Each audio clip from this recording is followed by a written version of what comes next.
o Primo Rico recebeu um Pix de 115.801.918,14 dinheiro recebido do GP Partnership SA, e ele está investindo 1 milhão toda semana. Mas será que essa carteira que ele está montando realmente está boa? Você descobre nesse vídeo. Estamos aqui eu, Matheus e Rodrigão no canal da Dinai para fazer esse vídeo. Dinai, que é nosso aplicativo de investimentos, também tem a consultoria Dinai Capital.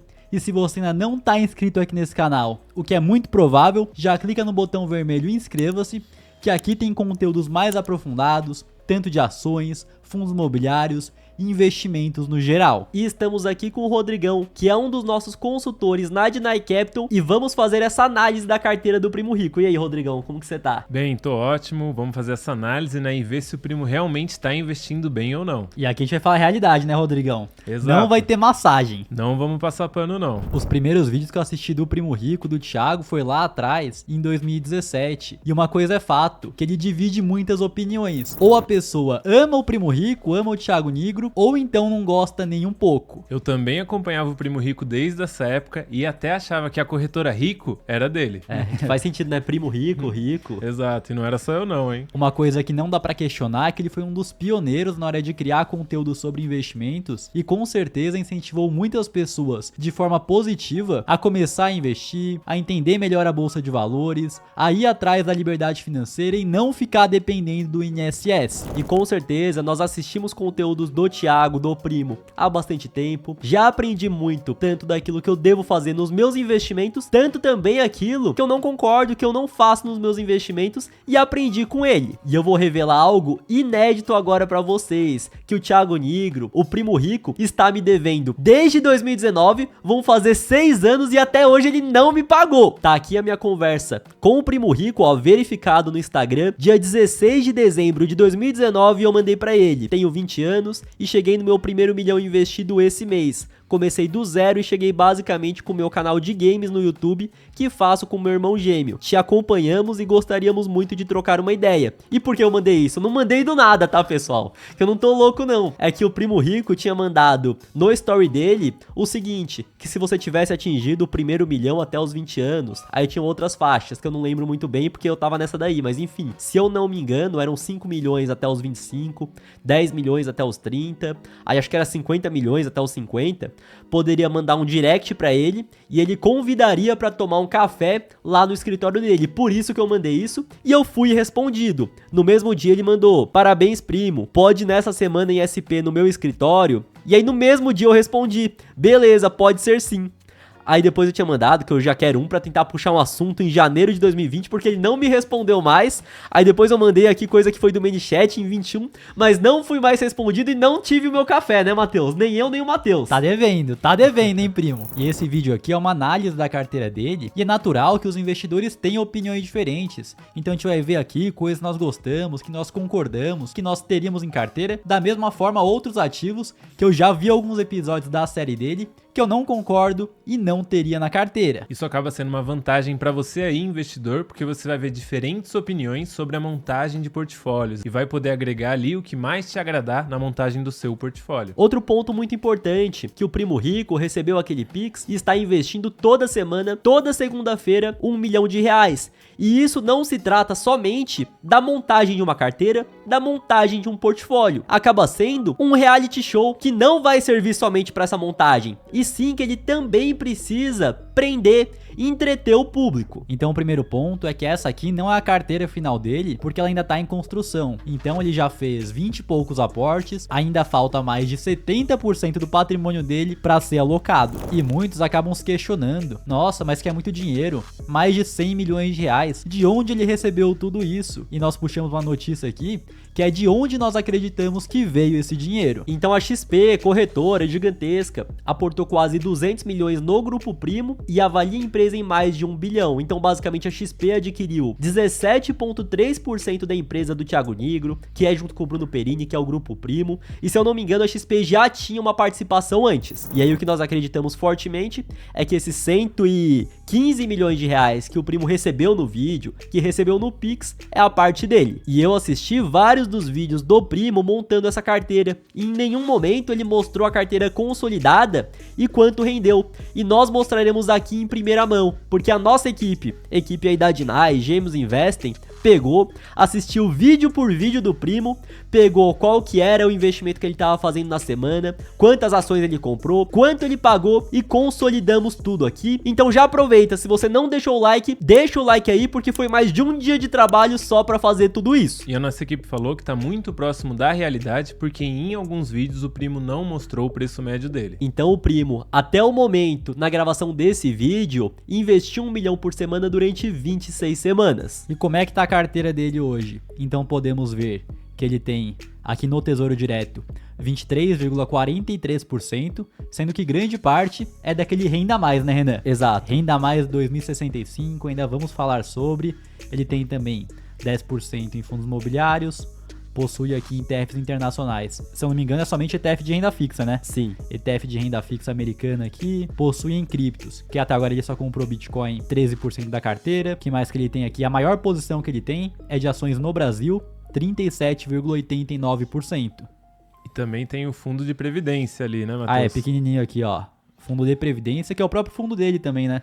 Exatamente. E falando aqui da macroalocação dele, a gente vê que ele não está exposto em empresas americanas. A gente até viu que ele falou que tá achando que tá caro nesses patamares, mas o que tá caro são principalmente as empresas de tecnologia, as 7 magníficas. As outras empresas do S&P não estão tão esticadas. Obviamente que essa não é a carteira final dele, mas eu vejo que seria interessante sim ele ter empresas americanas no portfólio, até mesmo porque, se a gente pega para ver o patrimônio total que ele possui, a maior parte já está exposta ao risco Brasil. Então eu acredito fortemente, né, acho que até os números mostram que o maior patrimônio que ele possui hoje tá no Grupo Primo, que tá aqui no Brasil, que acaba dependendo de certa forma do Brasil continuar dando certo, do Brasil continuar performando. Ou até então que o Brasil não dê errado, né, Matheus? Exato, acho que é o principal, do Brasil não der errado. Então eu vejo que para esse perfil, para quem empreende aqui no Brasil, e a empresa já é a maior parte do patrimônio, que é interessante ter uma parte maior fora, uma parte maior, por exemplo, em empresas americanas nos Estados Unidos. Tanto que nós podemos ver que a maior posição do Primo Rico acaba sendo em ações brasileiras, quase 40% do portfólio, né, 37,89%. Então nós já temos no caso dele, a empresa dele, que depende do Brasil, não dar errado, e ao mesmo tempo temos a maior posição na carteira dele do patrimônio que ele construiu, também dependendo do Brasil. Porém, um ponto que eu vejo é que durante esse período que ele vem montando essa carteira, que nós temos sim ações aqui no Brasil extremamente descontadas, né? Então, acredito que o Primo vai lá, vê que tá descontado, vê que é oportunidade, ele quer aportar mais, o que faz sentido. Porém, segura aí até o final do vídeo que tem algumas empresas aqui na carteira do Primo que nós não teríamos, não concordamos nem um pouco. Então vamos começar agora nas ações, analisando o que o Primo Rico comprou. Então o Primo ele tem 5 empresas na carteira de ações Brasil e vamos começar aqui pela que tá dando mais bom, a Asa 3. E nós assistimos o vídeo em que ele alocou nessa ação e ele falou que estava num preço muito bom, foi fazer um podcast e logo quando ele voltou a ação já estava R$2 mais cara, então ele não quis mais perder tempo. E eu já posso adiantar que essa empresa aqui eu não compraria, eu não colocaria na minha carteira, mesmo que me pagassem. Só se me pagassem tudo, né? Se me pagassem tudo, eu aporte aí eu colocava. Mas aí De você ia graça vender vai, depois, né? É, mas aí se falassem, não, aporta nessa empresa aí, bota um dinheirinho que eu vou pagar um extra. Eu não botava, não. E a Asa 3 foi a única empresa que ele realmente comprou apenas uma vez. Todas as outras, então Banco do Brasil, Sanepar, Soja 3, Semig, ele comprou mais de uma vez. Mas vocês podem ver que até o momento, de acordo com o preço médio dele, já teve mais de 50% de valorização. Então ele tá ganhando dinheiro, mas mesmo assim, por que a gente não compraria? Por que não é tão interessante? A Asas é uma empresa do setor de moda e varejo aqui no Brasil, tem mais de 30 marcas e são marcas ali que são bem conhecidas. Então se você tem aí, né, mulher, esposa, se é mulher, também tem Arezzo, Schutz, Farm, essas marcas são muito conhecidas e tem outras marcas também, como a Vans, que é de tênis, a Animale, voltada para o público feminino também, e para quem é homem vai saber, tem Reserva, tem Hering e muitas outras marcas. E qual a nossa visão de ações de empresas aqui no Brasil? Nós gostamos de comprar para levar no longo prazo. E esse setor e essa empresa nós não levaríamos. E isso por conta de diversos motivos. Então aqui no Brasil nós vivemos constantemente em um cenário desafiador. Então de tempos em tempos a inflação estoura aqui no Brasil, o Banco Central tem que subir os juros. E aí é muito simples, esse tipo de empresa acaba sendo a primeira que o consumidor, que o brasileiro deixa de comprar. Então se tem alguma crise aqui dentro, estoura a inflação, o brasileiro vai continuar comprando roupa nova, tênis, sapatinho? Ainda que são empresas que vendem para as pessoas com uma renda mais alta, classe A, classe B, que sofrem menos durante as crises, mas obviamente que quando bate com força a galera acaba deixando de consumir. Além disso, a gente está falando de moda, que é algo que vai e vem, tem tendências, o estoque também gira muito rápido, então se a empresa, por exemplo, errou ali numa tendência que ela fez, numa coleção, ela pode ficar com esse estoque lá e ter um prejuízo muito grande. Se ela erra a mão, ela acredita, isso aqui vai ser a nova tendência, e não é. Ninguém compra, o estoque fica parado e o prejuízo é grande. E como a empresa está num setor muito competitivo, ela tem muito investimento em marketing, ou seja, ela tem que investir muito para conseguir vender os seus produtos e sobra menos no bolso do acionista. Tanto que a margem líquida atualmente aqui da ASA está em 3,86, quer dizer que a cada R$100 que eles vendem, sobra de lucro líquido mesmo no bolso R$3,86. Por isso que na nossa estratégia de investimentos em ações aqui no Brasil, nós preferimos empresas que são mais perenes, que mesmo com a economia indo mal, elas continuam performando, continuam lucrando. Na hora de buscar por setores diferentes, mais disruptivos, que podem dar um resultado acima do comum, a gente prefere investir fora do Brasil. E a gente tem que entender que a Arezzo, que agora se somou com o Grupo Soma, ela cresceu muito nos últimos anos de forma inorgânica. O que é isso? Ela basicamente começou a adquirir ali muitas marcas e colocou no seu portfólio. E o grande perigo daqui para frente é entender se, primeiro, vão ter grandes oportunidades para ela conseguir novas empresas a bons preços e, segundo, se ela não conseguir isso, como vai ser o crescimento do que ela tem hoje, o crescimento orgânico da empresa. E eu vejo também que o Thiago enxergou uma grande oportunidade no momento da compra, porque naquela época tinha uma briga muito grande entre os dois controladores da empresa, o CEO que era da Arezzo e o CEO que era da Soma. Então tinha muita incerteza, estavam até falando que as empresas iam deixar a fusão de lado e cada uma ir para o seu caminho. Então o primo foi lá, comprou em um momento de muita incerteza, que o preço tinha despencado muito naquela hora e a incerteza acabou saindo do mercado, o que trouxe esse resultado aqui, o que trouxe essa alta de mais de 50%. Mas tome muito cuidado, você investidor, principalmente quando você quer copiar o que os outros estão fazendo. Então eu acredito fortemente que o Thiago, que o primo, comprou essa empresa nessa incerteza, vendo uma oportunidade, mas acredito que seja extremamente difícil ele segurar essa empresa para o longo prazo. Ele sabe, vejo uma simetria de preço aqui, eu vou comprar agora, em certo momento eu vou realizar, e o cara que vai lá simplesmente quer copiar, não entende dos fundamentos, ele pode acabar segurando essa empresa por muito tempo e às vezes até tendo prejuízo. A próxima empresa da carteira do primo é a CEMIG. Então a CEMIG é uma empresa do setor de energia elétrica, aí sim um setor perene aqui no Brasil, que está principalmente ali no segmento de distribuição. Então ela leva a energia para o consumidor final, para as nossas casas, indústrias e comércios. Na minha visão, a CEMIG não é a escolha mais óbvia quando a gente fala do segmento de energia elétrica. Eu prefiro muito mais as ações da CPFL, por um motivo muito simples. A CPFL atua ali também muito com a distribuição em áreas que são muito ricas, tem muita gente, muita indústria, ou seja, demanda ali muita energia. A CPFL, ao contrário da CEMIG que está em Minas Gerais, está em São Paulo e no Rio Grande do Sul. E tem uma coisa que pouca gente está olhando, mas que pode mexer muito nas ações, que é a possível federalização da empresa. Então o estado de Minas Gerais é um dos mais endividados do país, e aí o governo federal já ventilou a possibilidade de ir lá pegar as empresas do estado como parte desse pagamento.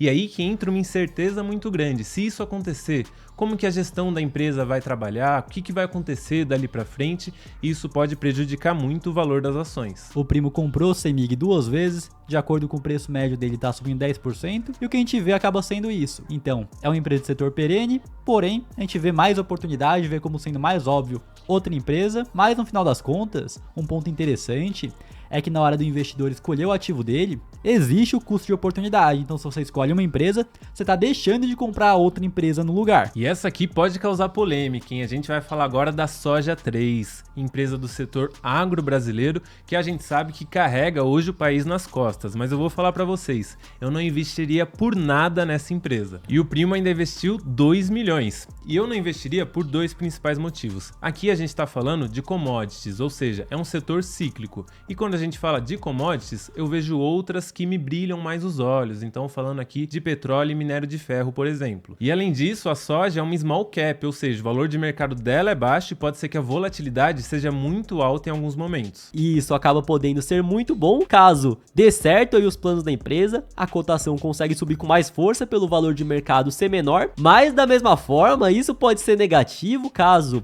o mercado piore, uma empresa que tem uma capitalização de mercado menor consegue cair com muito mais força e muito mais rápido. E tem um outro ponto, a gente está falando de commodities agrícolas que estão muito mais ali à mercê da questão climática. Então, se acontece alguma coisa, ou muita chuva, ou pouca chuva, ou muito sol, pouco sol, pode ser que isso prejudique muito ali a operação da empresa e isso se reflete em margens menores. Ou seja, de novo, o mesmo problema da ASA. O que sobra ali para o acionista, para o investidor, acaba sendo muito pouco. Partindo agora para a próxima empresa, e essa aqui eu vou ter que concordar com o Thiago. Sanepar, empresa de saneamento lá do Paraná, setor extremamente perene, então as pessoas não vão deixar de consumir esgoto, não vão deixar de consumir água encanada, tem receitas extremamente previsíveis, que é um reloginho, né? Você para pra ver as receitas e os lucros da Sanepar, sobe um pouquinho a cada ano que passa, paga bons dividendos, e é um setor que não vai ser disruptado por conta da inteligência artificial. Então muita gente fala, não, que a IA tá chegando, vai acabar com empregos, vai acabar com as empresas, vai acabar com tudo, porém, na questão de água e saneamento,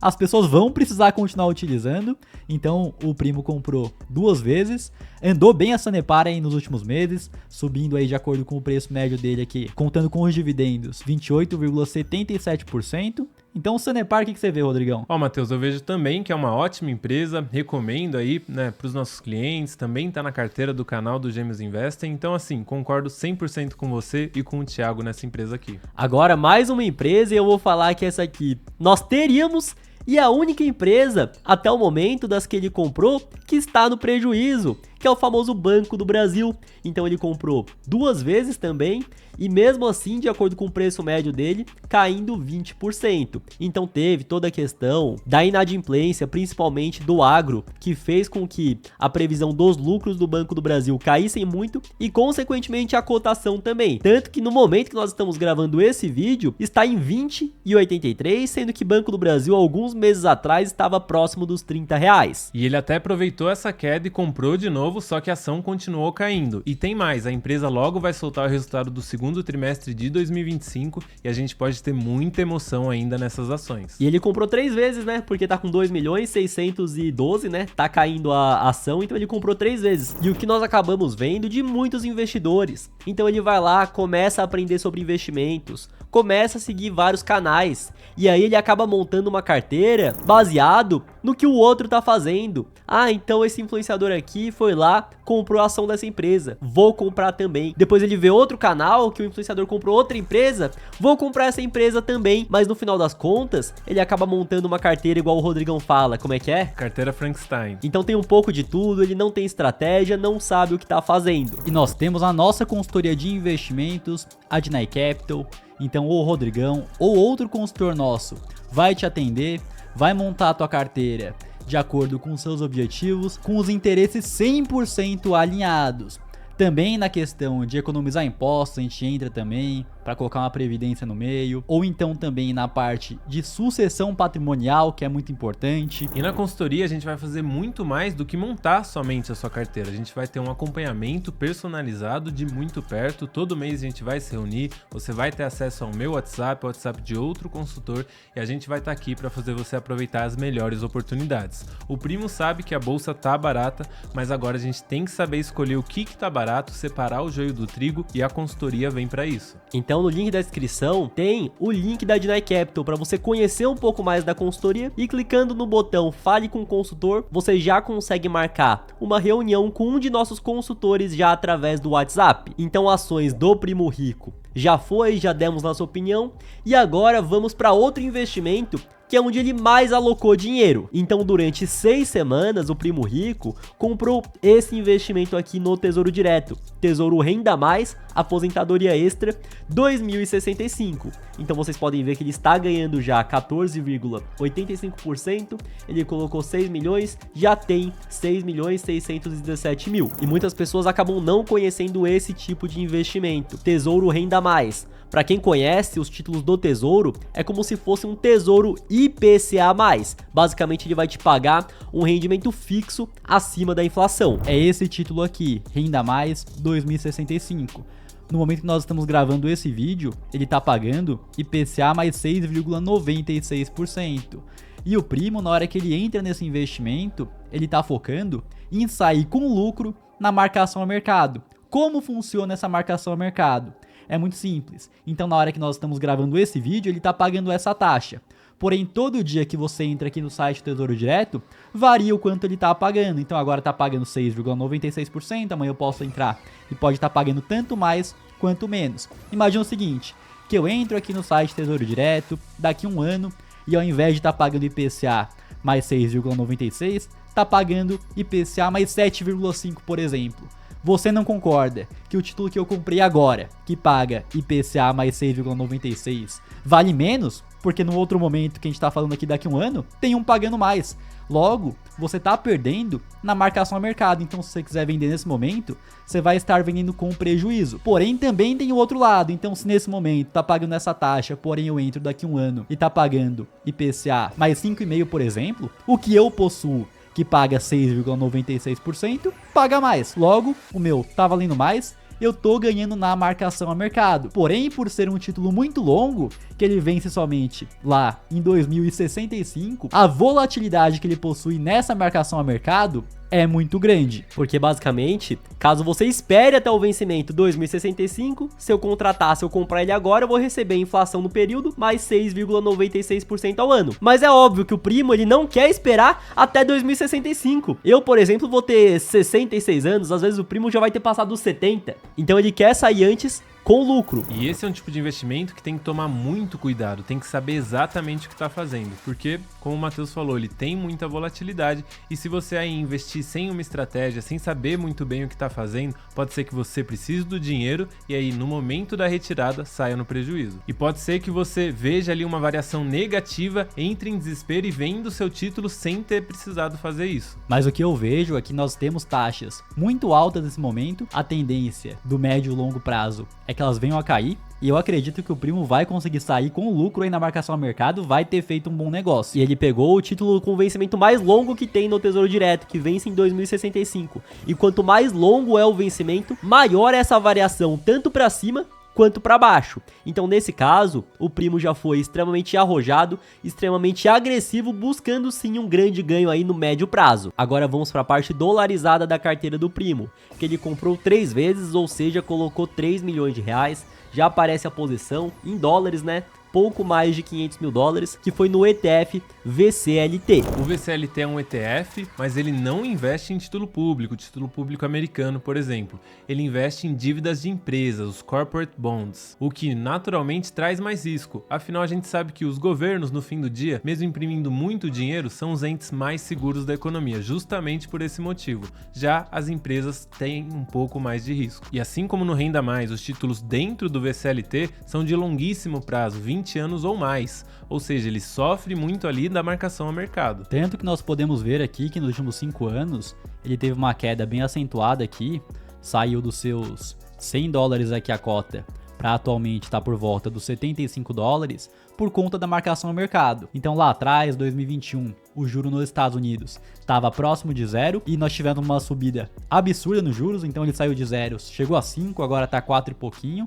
Logo, os títulos que ele já possuía estavam perdendo na marcação a mercado e por conta disso que a cota do ETF veio se desvalorizando. Porém, da mesma forma que caiu, conforme o juro vem a cair novamente nos Estados Unidos, a cota volta a subir. Então o primo comprou esse título pensando principalmente nos dividendos. Então, se eu não me engano, na época, esse ETF estava pagando dólar mais 6%, que é uma taxa muito atrativa. E além disso, o primo, que não é bobo nem nada, sabe que quando as taxas de juros lá nos Estados Unidos começarem a cair, o valor da cota desse ETF vai se valorizar também. Então, basicamente, o que nós enxergamos que o primo teve de estratégia investindo no exterior. Ele já falou nos vídeos mesmo que ele acredita que a bolsa americana está cara e para se expor em ativos dolarizados, ele achou mais interessante colocar na renda fixa americana, então emprestar dinheiro através do ETF para empresas americanas, já receber um dividendo interessante e mais para frente ganhar com a marcação a mercado.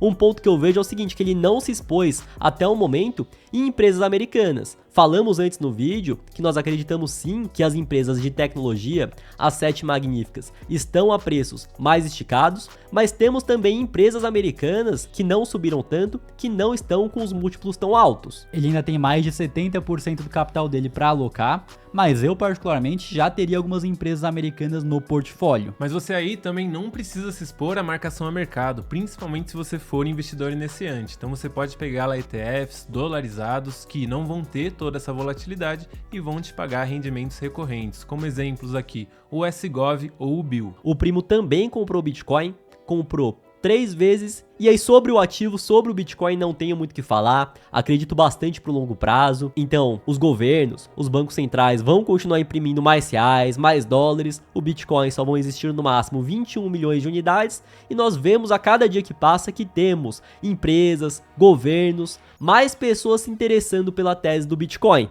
Tanto que recentemente, quando nós estamos gravando esse vídeo, ele bateu aí a máxima histórica, acima dos 120 mil dólares. E o primo já possui, podemos ver aqui, mais de 5 bitcoins inteiros, hein?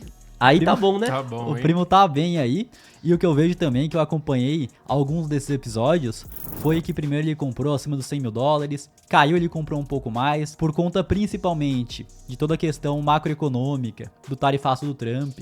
Bitcoin veio abaixo dos 80 mil dólares, chegou até 74 mil, ele comprou de novo, então eu vejo que o primo tá esperto, que ele vê que tá caindo, ele vê o que é mais oportunidade, ele vai comprando, porém, nesse momento, talvez eu tomaria um pouco mais de cuidado com o Bitcoin, que ele já tá nas máximas, que historicamente o ano após o halving é o ano que ele bate o topo e depois tem uma correção grande, então talvez nessa hora eu estaria esperando um pouco mais, visto até que ele já tem uma posição relevante, né? 13%. Mas ainda assim eu acredito que por conta do perfil do primo ser mais arrojado, talvez caiba até mais Bitcoin na carteira, só não sei se é o momento de comprar agora. Na verdade, acredito até que não é a hora de fazer grandes aportes. E aí, Rodrigão, do Bitcoin, o que você vê? Bitcoin eu vejo que é uma tese pra gente carregar, né? Então é comprar agora e levar aí de fato pro longo prazo. No caso do primo, como ele tem muitos Bitcoins de certa forma, talvez faça sentido em algum momento ele fazer alguma realização ali, mas eu vejo que pro pequeno investidor que tá começando agora, vale a pena mesmo juntar ali os seus Bitcoins. O primo também investe num fundo de previdência, o próprio Arca Grão, que é ali do grupo primo, e assim, a gente sabe que a estratégia Arca, ela é muito interessante, funciona mesmo no longo prazo, já se provou no tempo, então aqui sem muitos comentários, acho que é um ótimo investimento. Um fator interessante da previdência é que você consegue economizar bastante imposto dependendo do seu caso, utilizando desse mecanismo, né, Rodrigão? Exatamente, tem isso também. E outro ponto também é na questão de sucessão patrimonial. Então, até o momento, previdência acaba não entrando aí na parte do inventário e é positivo também, né? Sim, com certeza. Até porque a gente sabe que inventário pode demorar e ainda mais nesse momento de luto, é importante que a família esteja resguardada e receba ali um colchão financeiro para passar por esse momento. Inclusive, a gente economiza muito imposto de renda de vários clientes da consultoria usando previdência. Agora vamos para os fundos imobiliários que o primo investiu. No caso, são apenas 2, então tem o BTHF11, que ele investiu 2 vezes, então tem 2 milhões de reais, e temos também o XPML11. Primeiro ponto é que na parte de fundos imobiliários, ele tá com uma concentração muito grande, então ele tem somente 2 fundos, o que é diferente das ações, que ele já tem mais ações, já tá mais diversificado, por mais que a gente não concorde aí com algumas das escolhas. Então vamos começar falando do XPML. Esse aqui é um fundo imobiliário que eu particularmente gosto bastante, coloco ali no top 3 de fundos de shopping. O que no momento tá pegando mais é a questão da dívida. Relativamente relativamente frente ao patrimônio total do fundo não é uma dívida muito grande, o que está pegando mesmo é a questão do prazo. O fundo precisa levantar aí um dinheiro até o final do ano para honrar com as suas dívidas, e como o fundo está aberto, está listado em bolsa, todo mundo sabe que ele precisa fazer isso. Então é aquilo, né? Ele vai ter que vender parte do seu patrimônio, muito provavelmente com um preço não tão atrativo, mas faz parte do jogo, não vejo que vai ser um grande problema aí para o fundo, e querendo ou não ele tem uma qualidade muito grande, tanto do ponto de vista de portfólio quanto também de gestão. E o outro fundo imobiliário do primo que ele investiu 2 vezes é o BTHF11. Esse aqui eu já não tenho uma visão muito boa, na minha visão não é tão legal investir nesse fundo. E o BTHF ele é um antigo BCFF, então quando a gente olha ali o portfólio do fundo, a gente vê que mais da metade dos ativos que ele tem estão em outros fundos imobiliários, e isso no fim do dia não me agrada muito, ainda mais para o investidor do naipe do primo, que sabe escolher ali os ativos. Então eu vejo que para quem é mais moderado, arrojado, já tem um pouco mais de experiência, vale a pena investir em outros fundos imobiliários e não nos fundos de fundos ou fundos que têm, né, grande parte do patrimônio em outros fundos. Ponto importante aqui, o BTHF é um fundo híbrido, então além de fundos imobiliários, ele tem também renda fixa, imóveis físicos, mas na minha visão não é um bom fundo. E ainda tem outra coisa, né? Muitos desses FOFs colocam lá no relatório gerencial que eles têm um desconto, que em algum momento esse desconto vai fechar, mas olha só, eu acompanho o mercado de fundos imobiliários há mais de 8 anos e eu nunca vi esse desconto fechar, então não sei não, hein? E eu escuto bastante isso aí, hein? Várias pessoas falando isso, que vai fechar, que vai dar bom. E nunca acontece, né? Então assim, vejo que tem outras oportunidades, outras coisas que dá pra gente diversificar melhor falando de fundos imobiliários. O que você vê, ô Rodrigão? Que pelo menos uns 5 fundos ele deveria ter, que ele tá montando a carteira ainda, né? Mas realmente tá bem concentrado, né? E tanto que ele comprou 2 vezes o BTHF. O que você vê que o primo, assistindo esse vídeo aqui, não sei se ele vai assistir, que você acha que era interessante ele dar uma olhada nesse fundo aí, que poderia compor a carteira dele? Eu acho que o primo poderia dar uma olhada em 2 fundos que são bem interessantes na minha visão. O primeiro é um fundo híbrido também, o ALZR11. Eu gosto muito dele porque ele tá em diversos setores da economia e tá num setor que tá despontando no mundo como um todo e vai começar a despontar aqui no Brasil, que é o de data center, que o LZR tinha ali 4% do patrimônio, agora já está acima de 10%, e tendo esse know-how, já tendo trabalhado nesse segmento, é um fundo que pode largar na frente nesse segmento. E além disso, não dá para deixar de lado um fundo imobiliário de logística, que é o segmento mais seguro que a gente tem dos fundos, porque são grandes imóveis, é difícil, é custoso, é caro sair deles, então isso traz mais segurança, e aí não tem como ele não olhar para, por exemplo, um HGLG da vida, que é muitas vezes eleito aí como o melhor fundo imobiliário da bolsa. E se eu não me engano, ele tinha bastante na época da carteira antiga dele, da carteira do 1.000 milhão. É verdade, né? E aí ele tá montando a carteira do zero de novo agora, e eu acredito fortemente que o HGLG ele vai ter de novo, hein? Se você tivesse um patrimônio igual ao do primo, 115 milhões para alocar, o que você investiria? Até o momento foram 26 semanas, não é a posição final. Lembrando para todos, nossa consultoria de Nike Capital, o link tá na descrição, e até o próximo vídeo.